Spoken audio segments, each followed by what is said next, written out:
ಮಕ್ಕಳಿಗೆ ಸಹಾಯ ಆಗುತ್ತೆ. ಈಗ ಆಲ್ರೆಡಿ ನಾವು ತುಂಬ ಆರ್ಫನೇಜಸ್ ನಡೆಸ್ತಾ ಇದ್ದೀವಿ ನಾನು. ಬಟ್ ಮೊನ್ನೆ ಇದೊಂದು ಪ್ರಸ್ತಾಪ ಬಂತು, ಸೊ ಆ ಸ್ಕೂಲ್ನ ಅಡಾಪ್ಟ್ ಮಾಡ್ಕೊಂಡ್ವಿ ನಾವು. ಸೊ ಐ ಥಿಂಕ್ ಅದರಲ್ಲಿ ತುಂಬ ಜನ ಮಕ್ಕಳಿದ್ದಾರೆ, ನನಗೆ ಅಂದಾಜಿಲ್ಲ. ಸೊ ಇಂಟೆನ್ಷನ್ ಬಂದು ಎಷ್ಟು ಮಕ್ಕಳಿದ್ದಾರೆ ಅನ್ನೋದಲ್ಲ, ಇರೋ ಮಕ್ಕಳಿಗೆಲ್ಲ ಹೆಲ್ಪ್ ಆಗಲಿ ಅನ್ನೋದಷ್ಟೇ. ಸೊ ಈಗ ಆ ಸ್ಕೂಲ್ನೆಲ್ಲ ರೆಡಿ ಮಾಡ್ತಾ ಇದ್ದಾರೆ ಆ್ಯಂಡ್ ಎಜುಕೇಷನಿಗೆ ರೆಡಿ ಮಾಡ್ತಾ ಇದ್ದಾರೆ. ಪ್ರಕೃತಿ ಏನೋ ಒಂದು ಕೊಟ್ಟಿದೆ ನಮಗೆ, ಸೊ ವಾಪಸ್ ಪ್ರಕೃತಿಗೆ ಏನೋ ಒಂದು ಕೊಡೋಕ್ಕಾಗದಲ್ಲಿ ಒಂದು ಚಿಕ್ಕ ರೀತಿಯಲ್ಲಿ ಕೊಡ್ತಾ ಇದ್ದಾರೆ. ಅದೊಂಥರ it's not a nice thing. ಅವ್ರಿಗೆ ಖುಷಿ ಇರುತ್ತೆ, ಬಟ್ ಆ ರಕ್ತದ ಲೆಟ್ರ್ ಬರ್ಕೊಳೋದಾಗಲಿ ಇನ್ನೊಂದಾಗಲಿ ಅದು ಎಲ್ಲೋ ಒಂದು ಕಡೆ ನನಗೆ ಖುಷಿ ಕೊಡೋಲ್ಲ. ಸೊ ಎಲ್ಲರಲ್ಲೂ ರಿಕ್ವೆಸ್ಟ್ ಮಾಡ್ಕೊಳೋದು ಬೇಡ, ತಪ್ಪದು, ಮಾಡೋದೇ ತಪ್ಪದು. ಅವ್ರು ಇನ್ನೊಂದು ಮಗು ಬೇರೆ ಎತ್ಕೊಂಬಂದಿದ್ದಾರೆ ಅವರೊಟ್ಟಿಗೆ, ಅದನ್ನು ಮಕ್ಕಳಿಗೆ ಹೇಳ್ಕೊಳ್ತಾ ಇದ್ದಂಗೆ ಆಯ್ತಲ್ಲ, ಅದು ತಪ್ಪದು. ಚೆನ್ನಾಗಿ ಪ್ರೀತಿ ವಿಶ್ವಾಸ ತೋರಿಸೋ ರೀತಿ ಇರುತ್ತೆ.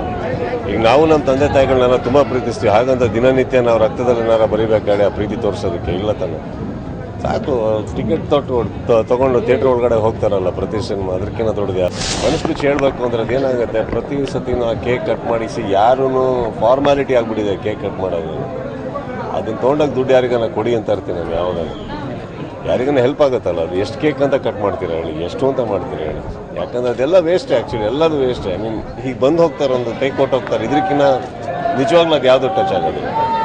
I only told all my friends, at least ಈ ವರ್ಷ ಶುರು ಮಾಡ್ಕೊಳ್ಳಿ, ಮಾಡಬೇಡಿ ಅನಾವಶ್ಯಕವಾಗಿ ಒಂದು ಕೇಕ್ ಕಟ್ ಮಾಡೋದು, ಇಷ್ಟಿಷ್ಟು ಡಿನ್ನರ್ ಹತ್ರ ಎಲ್ಲರೂ ಬರ್ಬೇಕಾದ್ರೆ ಒಂದು ತರ್ತಾ ಇರ್ತಾರೆ. ಸಿ ಅದು ಅವ್ರ ಪ್ರೀತಿ, ಒಪ್ಕೋತೀನಿ. I think we can do without it.